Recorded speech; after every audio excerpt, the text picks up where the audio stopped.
Malaking good news to. Marcoleta panalo na. Matinding utos ng Senado. Cheese tanggal na sa pwesto.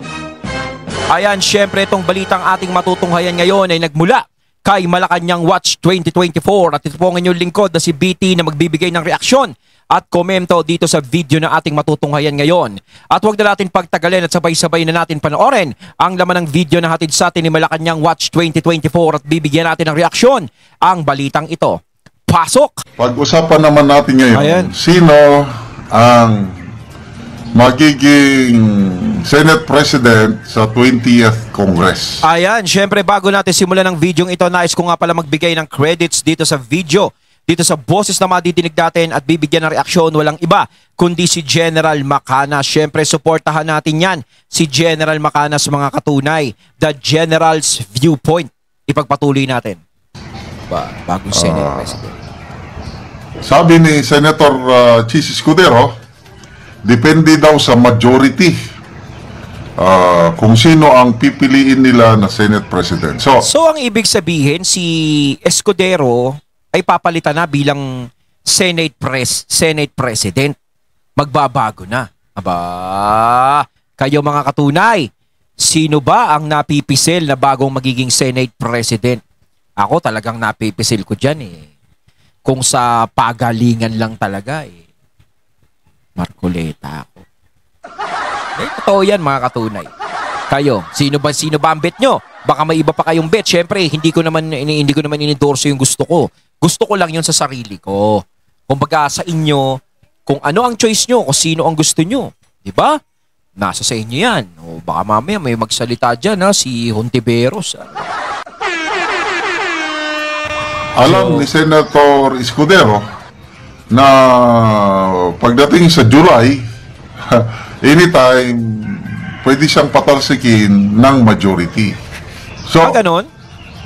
Kung may magkaroon ng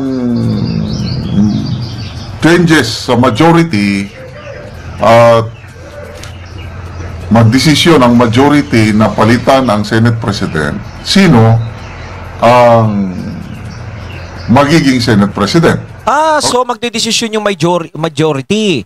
Kung sino talaga yung, kung gusto nilang patalsikin yung Senate President o kung gusto pa nilang i-retain yung Senate President, nasa sa kanila na yun.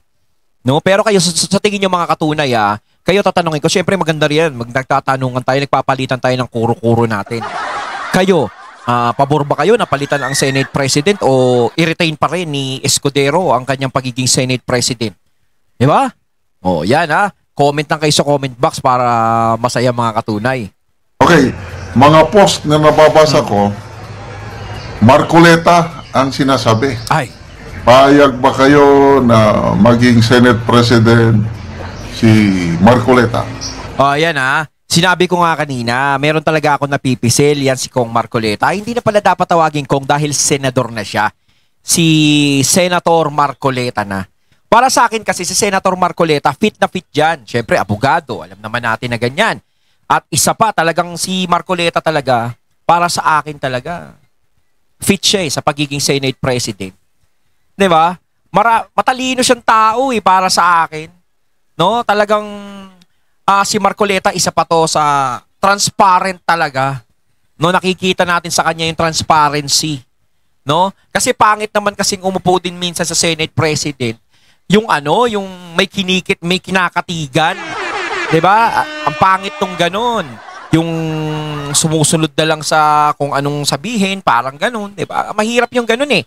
Mas maganda talaga bilang pinuno ng Senado, syempre yung talagang transparent ka. Wala kang pinapakinggan, wala kang kinakatigan. Although, syempre, tumitingin ka sa mga ebidensya kahit na di ba? Tumitingin ka muna sa ganun.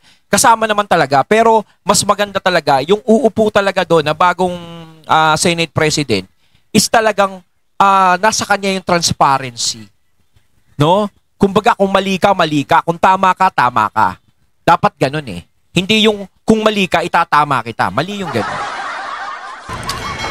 Narinig ko kay Professor Malotikia na itong si Senator Soto baka tutulungan ni VP Sara na maging Senate President. Narinig ko mismo yan sa post ng News 5 everywhere.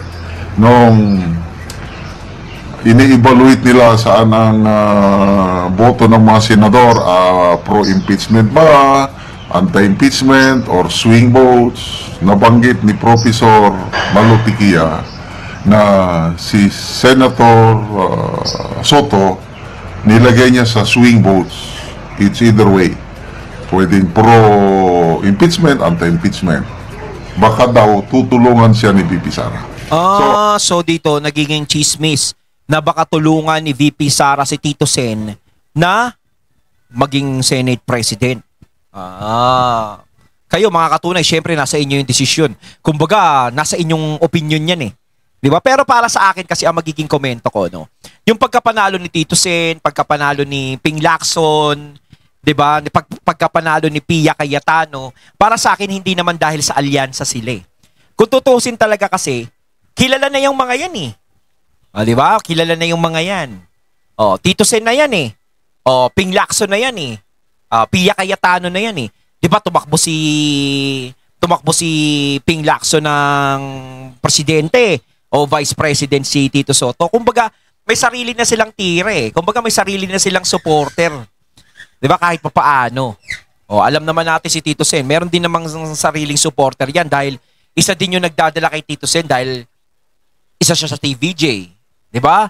Tito Vic and Joey. Siyempre, alam naman natin, nare-respeto ang Tito Vic and Joey talaga. Isa ako dun sa rumirespeto. Kahit na sabihin natin na naging alyansa si Tito Sen, ang laki pa rin ng respeto ko dyan kay Tito Sen at hindi yun mawawala. Di ba? Pero siyempre ako, nalungkot ako dahil si Tito Sen nandoon sa kabilang panig. Ako naman, pumapabor naman ako sa ibang panig. Di ba? Kumbaga, medyo nagkasalungat. Pero yung pagmamahal natin kay Tito Sen, no, ay hindi pa rin nawawala talaga. Di ba? Pero para sa akin kasi, nagpanalo sa kanila is kilala sila eh. Di ba? Ayan sila eh. Di ba? Hindi dahil sa alyansa sila. Kumbaga hindi nanalo talaga yung talagang solid sa alyansa eh, para sa akin. Yun yung parang nakikita ko eh. Kaya hindi nakapasok talaga yung yung Partido Federal ba yun? Yung di ba? Walang nakapasok. Kasi talagang maaasahan talaga sa alyansa talaga. Para sa akin yung maaasahan talaga ni PBBM doon, yung solid talaga, is isa talaga. Si Abalos talaga. Yun, maaari. No, pero yung baka si Manny, maaasahan din yan. Si Manny kasi sala sa init, sala sa lamig eh. Kung saan yung malamig na, ay mainit na posisyon, dun siya eh. Diba? Si si Bong Revilla di natin maintindihan din yan. Pasayaw-sayaw lang yan. Tapos si Tolentino, isa din yan. Kung saan din sala sa init, sala sa lamig, ganun din. Pero ito si Tito Sen kasi, tsaka si Ping Lacson, si Pia Cayetano. Si Pia Cayetano, siyempre, kapatid ni Alan Peter Cayetano yan. At saka isa pa, nationalista party yan. Hindi malabong hindi bumoto ng yan, ng anti-impeach yan kay VP Sara. Una-una, nationalista party yan. Magkakasama sila nila Aimee. Di ba, ni Senator Aimee, ni Camille Villar. Malabong magtablahan yan. Sila Alan Peter Cayetano. Kaya dito si Tito Sen kasi parang baka mamaya hindi rin sila bumoto ng baka mamaya mag-anti-impeachment din sila. May posibilidad na gano'n ang mangyari. Ano ang inyong pili? Soto or Marcoleta? Ito, may dumaan sa aking wall, Bienelen Raman. Sabi, pulsuhan natin sina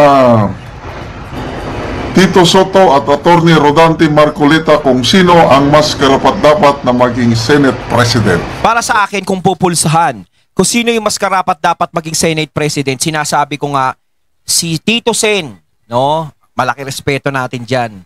Love natin yan, no? Pero, para sa akin, mas maganda naman bago.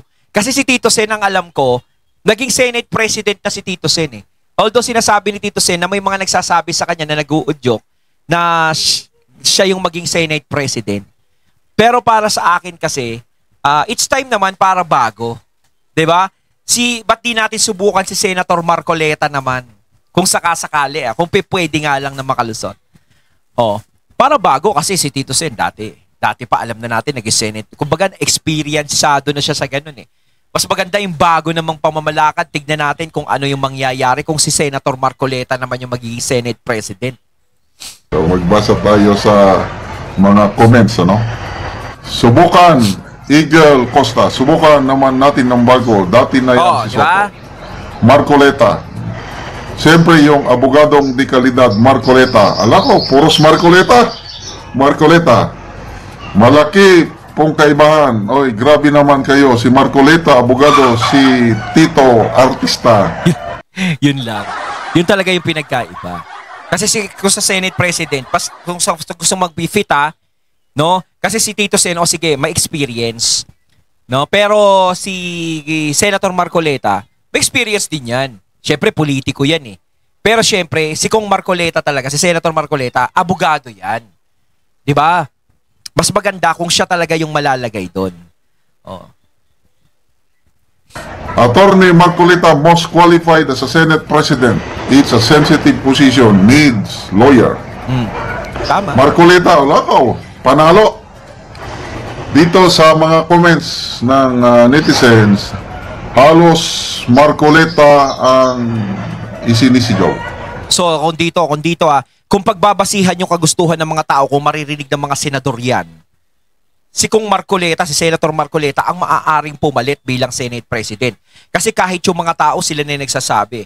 Pero kung masusunod lang yung mga senador dyan, nakadepende yan kung sino talaga ang gusto nila. 'Di ba? Pero kayo sa tingin nyo, sino ba ang mapipisil din ng mga senador na maging, na iboto nila para maging Senate President?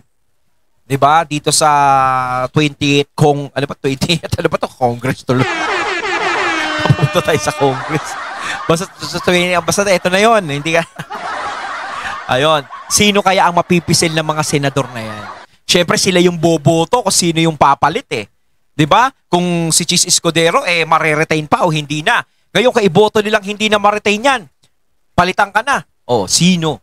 No? Sa tingin nyo, doon ba sila sa may experience o dito sa talagang alam nila na isang dekalidad na tao na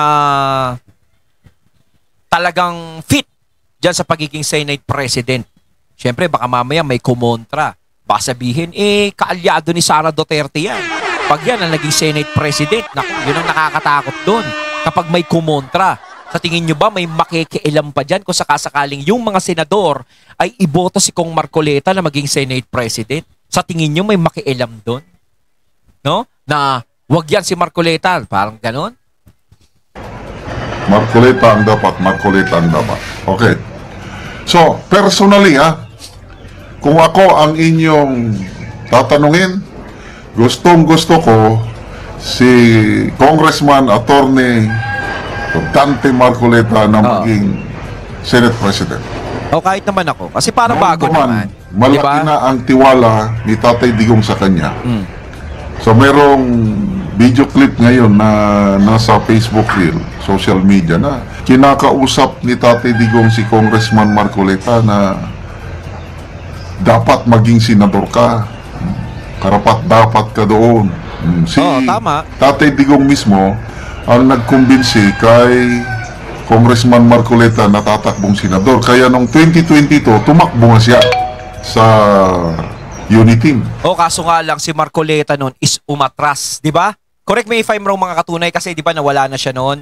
Kumbaga umatras, parang sa tabi-tabing mga chismis, parang syempre nakikita ni Senator Marcoleta noon na parang mahina. Mahina ako noon, mga panahon na yun eh. Di ba? Parang dun daw siya umatras. Kayo mga katunay, alam nyo ba yung tunay na dahilan? Pero yun yung mga chismis na naalinaga natin ng mga panahon ng 2022 election eh. But then, nung malapit ng eleksyon, mautak itong si Congressman Marcoleta. Nakita niya, malayo siya sa survey. Ayun, sinagot ni General Macanas. Yung tanong ko. Ayun nga, parang umatras nga siya. Pero tama yung sinabi ni General Macanas na matalino si Marcoleta, hindi niya sinugal yung pangalan niya ng mga panahon na yon. Bagos, hindi nga siya tumakbo noon, inatras niya yung kanyang kandidatura bilang senador, pero ang ginawa ni Kong Marcoleta, ni Senator Marcoleta, pinatunayan niya naman yung sarili niya sa mga tao. Yun ang importante doon. Pinatunayan niya sa mga sarili niya na nakarapat dapat na siya sa mga boto ng mga tao na nag-success naman ngayong 2025. Diba? Kaya yung sinasabi ko, yung PDP laban, yung mga natalo doon, hindi pa huli ang lahat. Kumbaga, wag silang mawawala ng pag-asa. Dahil may panahon pa para patunayan nila yung mga sarili nila. No? Para makuha nila yung boto ng mga tao. So ultimately, nag-decide siya, nag-withdraw. Oh. Itong eleksyon na ito, nung iniipit na siya ng mga kongresista dahil sa, dito ako believe kay Juan, tumindig sa katotohanan si Congressman Marcoleta. Yes. Ipinaglaban niyang totoo. Tumayo siya sa tabi ni BP Sara. Yes. Pinagtanggol niya si BP Sara sa mga hearing sa Kongreso. Kumbaga, doon sa kuweba ng mga leyon sa Kongreso, no? Talagang si Senator Marcoleta lang talaga ang nakipaglaban para kay VP Sara. Siya lang talaga yung tumayo. No? Nakipagdebate talaga ron. 'Di ba? Kitang-kita naman natin hanggang sa parang tinatakwil na siya sa sa Kongreso, parang ayaw ka na namin dito kasi hindi ka sumusunod sa gusto naming mangyari. 'Di ba? Kasi alam naman natin si Kong Marcoleta talaga, kapag ikaw talaga is transparent na tao, talagang pumapabor ka kung sino ang may katwiran. Talagang ganun ang mangyayari sa iyo. Pero si Kong Marcoleta hindi nasira ang loob. Hindi nagpadala sa kung ano-ano. 'Di ba? Sinunod niya pa rin kung ano ang tama, kinalaban niya kung ano ang mali. At dahil doon, tinanggalan siya ng lahat ng posisyon sa komitiba sa wala na siyang posisyon kahit isa, tinanggalan siya. Oo, di ba? At least kahit tinanggalan siya ng kahit na sa Kongreso, mas lamang siya dahil naging senador siya. Nakuha niya yung isa sa pinakamataas. Di ba? Na buong mundo ang nagtiwala kay Kong Marcoleta, kay Senator Marcoleta. Syempre sa Congress, alam naman natin, distrito lang yan eh. Iba talaga yung senador dahil buong Pilipinas ang bumoboto diyan. Ibig sabihin, ang buong Pilipinas ay bumibilib sa mga ginagawa ni Senator Marcoleta. Sabi niya, hindi nyo naman lang ako kailangan sa Kamara. Sige, alis na ako, maging senador ako. Yun, naging senador. Nag-success Number naman. 6 pa. Yes. Kung ano ang iyong itinanim, yun din ang anihin mo. Si Congressman Marcoleta may prinsipyo, nagtanim ng tama, kaya ngayon inani niya ng panalo na siya at posibleng maging senador. Okay, ulitin ko gusto ko, personal choice ko rin, Marcoleta. Kailan sa ganitong labanan sa politika, kailangan mo ng strategy. You look at the bigger picture. Kaya ito ang nakikita ko kay BP Sara, yung statement niya after ng election, may statement niya na tinatanggap niya yung resulta, although hindi inaasahan, tanggapin natin. Tapos, nagsalita siya na she will lead a real opposition at ini-invite niya na ang kahit sino man na mga grupo, partido ba, na sumama sa isang united opposition. So, balik tayo kay Professor Malutikia, yung sabi niya na ulitin natin na si Malutikia, mabatikan na ito na political analyst. Nakikita niya na yung mga galawan. At agree ako kay Professor Tikia na malaking possibility sa alliance building ngayon. Posible ang usap-usapan dyan para maging super majority ang oposisyon sa Senado. Ang itutuboy nila o ang gagawin nilang Senate President si Tito Soto. Kasi kung magkausap-usap sila, yung siguradong maka-Duterte na, yung Duterte Black,